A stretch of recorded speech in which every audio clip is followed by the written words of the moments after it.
The old house sat at the end of a long, winding road. It was covered in vines and looked like it hadn't been lived in for years. Its windows were dark and clouded with dust. The wooden boards creaked even when the wind blew, but lights flickered inside, and whispers carried on the wind, sending chills down anyone's spine who dared to come close. Anna, a young woman in her 20s, arrived at the house. She was visiting her grandmother, who lived there alone. She hadn't seen her in years and felt a strange mix of anticipation and dread. The last time she visited, she was just a child, and the house seemed much less frightening back then. The front door creaked loudly as Anna pushed it open. Inside, the air was musty and cold.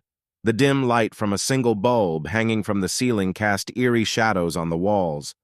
Dust particles danced in the light, and the smell of damp wood filled her nostrils. Anna walked down the narrow hallway, her footsteps echoing on the wooden floor. Old photos lined the walls. Their eyes seemed to follow her every move. Each face in the photos looked sad and stern. She shivered, feeling as if the house itself was watching her. In the kitchen, Anna found her grandmother. She was hunched over the stove, stirring something in a pot. Her hair was wild and gray, and her clothes hung off her thin frame. The kitchen was filled with the strange metallic smell of the soup she was making. "Hello, dear," Grandma said in a raspy voice without turning around. Her eyes were dark and hollow when she finally looked up at Anna. Anna forced a smile, but her heart raced. There was something unsettling about Grandma's gaze, something that made her feel cold inside. Grandma served Anna a bowl of soup. It smelled strange, but Anna took a sip to be polite. The taste was bitter and metallic, and she felt a chill run down her spine. She put the spoon down, feeling uneasy and trying to hide her discomfort from her grandmother. "Would you fetch some wood from the shed?" Grandma asked. Her voice was sharp and commanding.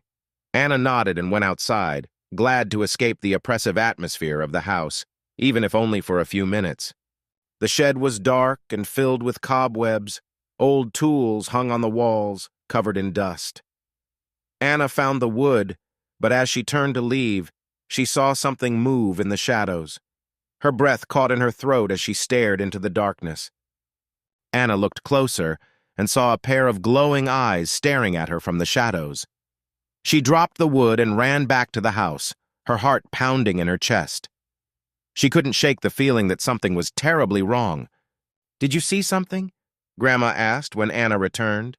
Her voice was too calm, too knowing. Anna nodded, and Grandma's smile grew wider, showing too many teeth. "They're always watching," she whispered, sending a shiver down Anna's spine. That night, Anna lay in the guest bedroom.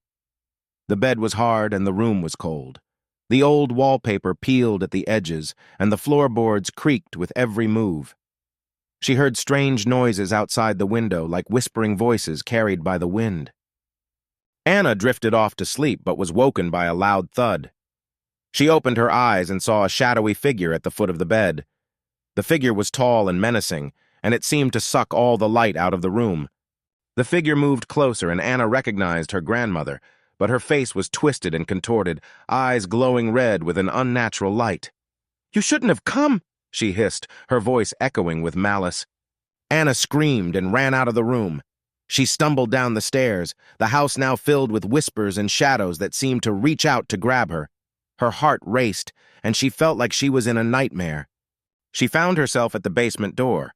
With nowhere else to go, she opened it and descended into the darkness. The stairs were steep and narrow, and the air grew colder with each step she took. And in the basement, Anna found old newspapers and photographs scattered on a dusty table. They revealed the truth. Her grandmother had been practicing dark magic for years.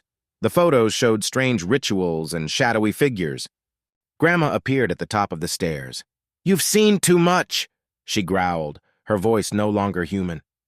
Her eyes glowed with a sinister light as she started to descend the stairs, her movements slow and deliberate. Anna grabbed a nearby lantern and ran through the basement, searching for an escape. The shadows seemed to close in around her, whispering her name. She felt like the walls were closing in, trapping her in the darkness. Anna found a hidden door and burst outside. She ran through the forest, the cold night air biting at her skin. The whispers and shadows followed her, but she didn't stop until she was far away from the house. The old house still stands at the end of the road, lights flickering and whispers carrying on the wind, waiting for the next visitor.